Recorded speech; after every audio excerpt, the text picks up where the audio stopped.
So magandang hapon. So pangalawang bakas natin ngayon dito sa Poso-Robio, Pangasinan. So andito tayo ngayon sa Nama, Poso-Robio, Pangasinan. Okay. Ito na. Ito, bali ang ibabakas natin ngayon ay Cyan and Grip. Okay, so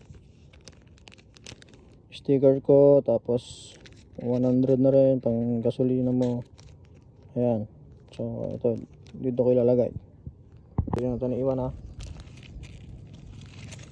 Kunin mo dito boss. At hintayin kita. Ayan. Tingnan mo na dito boss. Saan ko nilagay? Kalakalin mo na dyan.